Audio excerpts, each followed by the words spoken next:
కూల్గా కబ్జా కాజాగూడ పెద్ద చెరువు పక్కన ప్రభుత్వ కొండలు తవ్వి విల్లాలకు రోడ్డు వేసిన దృశ్యం. అధికారుల సహకారంతో ప్రభుత్వ భూమికి వేశారు. కొండలు తొలిచి చెరువును పూడ్చి ప్రైవేట్ రోడ్డు బయోడైవర్సిటీ పార్కు కూతబెట్టి దూరంలోనే రోడ్డు వేసిన 3 ఎకరాల భూమి విలువ 450 కోట్లు. మిగిలిన 4 ఎకరాలకు రెక్కలు వచ్చే అవకాశం.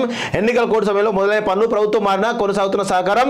లక్షల మంది చూస్తుండగా కొండలు తొలుస్తున్నా మాకేం తెలియదంటూ అధికారులంతా మౌనం. అన్ని శాఖలను అక్రమ రోడ్డుపై దాటవీత వైఖరే. గత సర్కార్లో మంత్రి బామ్మర్కి ప్రాజెక్టుతో లింకు, ఆయన నివాసం కూడా అందులోని విల్లాల్లోనే అంటూ ఒకరిని చూస్తాను కదా. సో కాజాగూడ ఈ ఏరియా ఏదైతుందో ఈ ఏరియా పక్కన దగ్గరలోనే కొండలు తెలిసి మై హోమ్ రామేశ్వరరావు నిబంధనలకు విరుద్ధంగా మై హోమ్ రామేశ్వరరావు ఈరోజు పెద్ద ఎత్తున అక్కడ అక్రమ నిర్మాణాలు చేపడుతున్న అనేది స్పష్టంగా మనకు తెలుస్తూ ఉంది. ఇది నియోపోలిస్కు దగ్గరలో ఉంటుంది. నియోపోలిస్కి దగ్గరలో ఉన్నటువంటి ఒక కొండను తొలిచి ఈరోజు పెద్ద ఎత్తున మై హోమ్ రామేశ్వరరావు భారీ ఎత్తున విల్లాలు కడతా ఉన్నాడు. సో నేను ఒకటే అడుగుతాను రేవంత్ రెడ్డి, మీరు పిసిసి ప్రెసిడెంట్ అయిన తర్వాత మై హోమ్ రామేశ్వరరావు మీద ఎందుకు మీరు కామెంట్ చేయట్లేదు? ఒక పాయింట్. ఈరోజు గతంలో పిసిసి ప్రెసిడెంట్ కాకముందు మై హోమ్ రామేశ్వరరావు పైన విరుచుకుపడినాడు రేవంత్ రెడ్డి.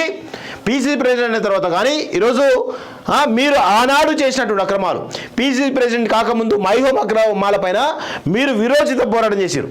మరి పిసిసి ప్రెసిడెంట్ అయిన తర్వాత ఇప్పుడు సీఎం అయిన తర్వాత ఎందుకు మై హోమ్ అక్రమాలమైన విచారణ ఎందుకు చేయట్లేదు?